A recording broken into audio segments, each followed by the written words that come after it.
Thank you. Walking up this street 2 years ago was the proudest moment of my life. A new Labour government, the first in 14 years. A page in our country's history turned after years of disappointment and despair. The chance to change the lives of millions of people for the better. That's what I came into politics for. The journey to that point was not easy. 6 years ago, I inherited a Labour Party that was politically, financially, and morally bankrupt. I was told time and time again that my party was finished, that we were consigned to history, that a majority at the general election, let alone a landslide majority, was impossible. But we proved those people wrong because we changed our party, ripping out the poison of anti-Semitism, restoring trust on the economy, defence and national security, and becoming a party that once again stood proudly with, not against, our national flag. The hard work of change was with a singular purpose, not power for power's sake, but to change Britain for the better, to build a fairer country with dignity and respect, where everyone is seen, everyone is valued, wealth and opportunity for all, not just the privileged few. And look at what we've achieved in just 2 years.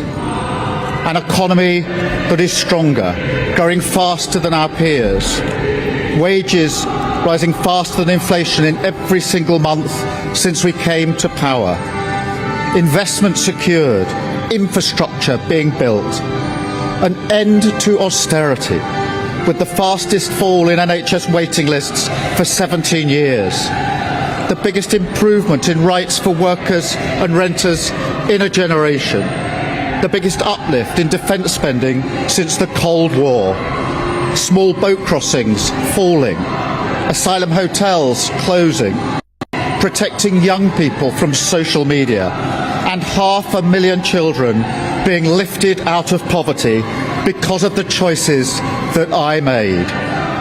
Our reputation in the world restored, with Britain once again standing up for decency, respect and the rule of law, securing trade deals, standing with Ukraine, standing up for our values and rebuilding our relationship with our allies in Europe. Change promised by a Labour government, change fought for by a Labour government, change delivered by a Labour government. But I know the question being asked now is not who was best placed to change the Labour Party, to take us into power and to begin the vital work of improving lives for millions of people. Those questions have been answered. The question my party is asking now is whether I am best placed to lead us into the next general election.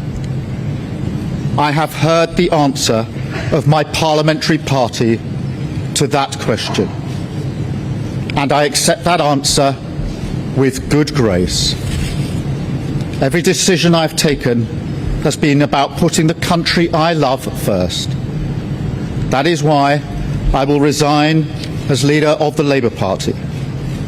I have spoken to His Majesty the King this morning to inform him of my decision.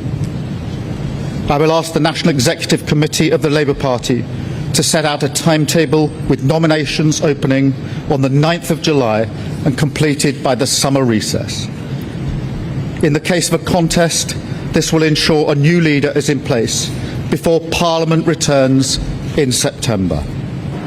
I will remain in post as Prime Minister until the contest is complete, and I will do everything I can to ensure an orderly handover of power. I will also give my successor my full and unequivocal support, knowing that they will inherit a Britain that is far stronger and fairer than the one I inherited 2 years ago, better prepared for the challenges ahead, and better able to ensure the Labour Party secures a second term in office. I want to thank all of those friends and colleagues who have been at my side for these past 6 years or so, for their incredible commitment, service and support. I want to thank the brilliant Number 10 staff and our country's extraordinary civil service who dedicate their lives to public service. And when I leave the biggest job in the country, I shall spend more time on the most important job, being the best husband I can to my fantastic wife Vic, who has been a rock by my side through good times and bad, and being the best dad I can to my beautiful children, who are my pride and my joy.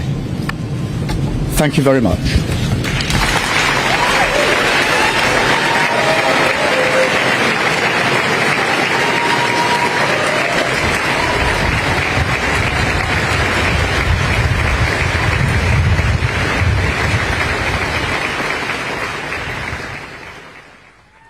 Well, that was Sir Keir Starmer giving a historic resignation speech.